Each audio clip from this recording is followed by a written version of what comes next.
So, who am I talking to? So I'm Jill Stein. I am now the official Green Party presidential candidate. Okay. Yeah.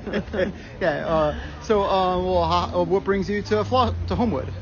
Well, because Homewood is America. Mm-hmm. Homewood is actually, people are struggling all over this country and are hungry for other choices that can make healthcare affordable, that can bring down the cost of our housing, which is, just drastically expensive. Half of families are paying 30 to 50% of their monthly income to keep a roof over their heads, just 1 to 2 paychecks away from getting evicted from their homes.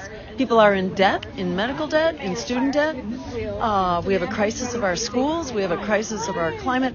And our government is spending half of our congressional budget on the endless war machine, which is not making us safer, which is making us less safe, which is making the world a violent and dangerous place. So we're saying we need choices. The American people are demanding choices in record numbers.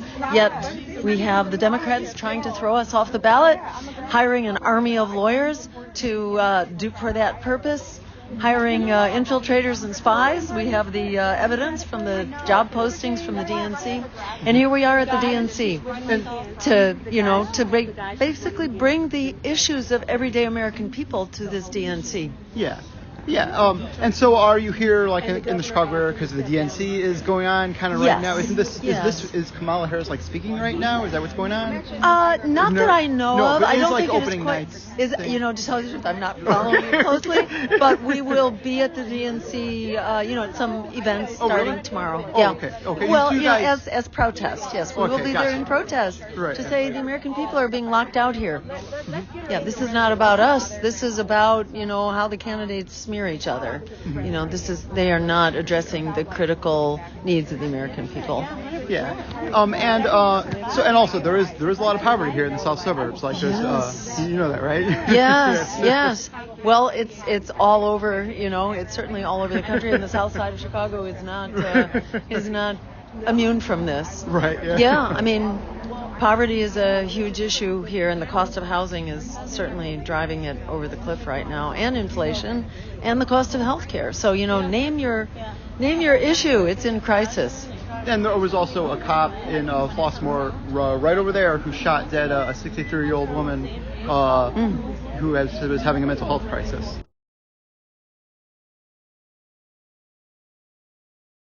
Oh, man. Yeah. When was that? Last 2 years ago. Okay. Yeah. What a shame. Right. Yeah. And yet we keep pouring more and more money into our police forces, but we are not making our communities safer. Right. And so, how does it feel to be right now here with the Green Party of Illinois? Really exciting. Yeah, really, really wonderful. And, we've been greeted by this amazing truck. And, it's just really exciting to see everyday people coming out to say that, we need a choice. It's about time, that we have healthcare and housing and stop squandering $1 trillion a year on the endless war machine. Yeah, was this event originally somewhere else, or was that accurate, or was it? I mean, originally this was always when you were coming here to Illinois. It was always at this location. I believe so. Okay. Yes, Okay. Yeah. We have kind of a crazy schedule, so I often don't know until shortly before where we're going. But yeah, from what I know, this has kind of been where it's planned for a while. That's my understanding too. Yeah. I just heard someone else listening to have a different understanding. Yeah, because I got the email, last night. So yeah. Oh really? Here, okay. So. All right. Great. Well, thanks so much for coming out on short notice. Yeah. So I guess and the other question is like, what do you say about? I mean, there's a progressive wing of the Democratic Party. So like, why should some? I mean, obviously, if you're running against Kamala Harris, who's not a progressive, that's a different conversation. But like, say Bernie Sanders was the nominee. Yeah. Like, why in a situation like that, why should someone vote Green instead of voting for the progressive? Well, because at the end of the day, the primary was rigged. Even though Bernie should have won it, it was ripped away from him. In the same way that there really was no meaningful primary in this election. Candidates were steered clear of the primary. They were kept off the ballot. And at the end of the day, Joe Biden was then removed by the inside elites in the Democratic Party, and they brought in Kamala Harris instead. In the same way that the election had been very much rigged for Biden, with the simultaneous dropping out of the other candidates. No, I remember that. Yeah. Yeah. So it's just progressives, especially, are locked out of the Democratic Party, and Bernie Sanders ran as strong and informed a campaign as imaginable, and at the end of the day, it was still ripped away from him. So the money controls the party. And at the end of the day, who is that? That is bankers and billionaires and, the health insurance companies.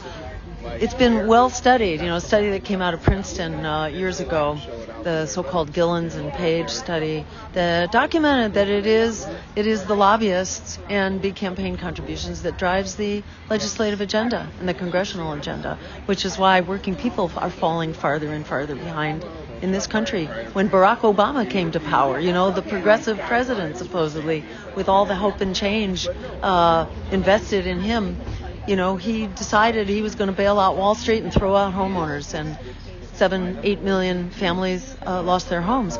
And, that's when the Democrats really lost support in 2010 in the midterms, where they lost 1,000 seats in state legislatures. They lost 64 seats in Congress, 13 seats in the Senate, the same number of governorships, So it's not like third parties are spoiling this for the Democrats. They've spoiled it for themselves and left everyday people hungering for other choices that will actually answer the desperate and growing need right now for healthcare and housing and education.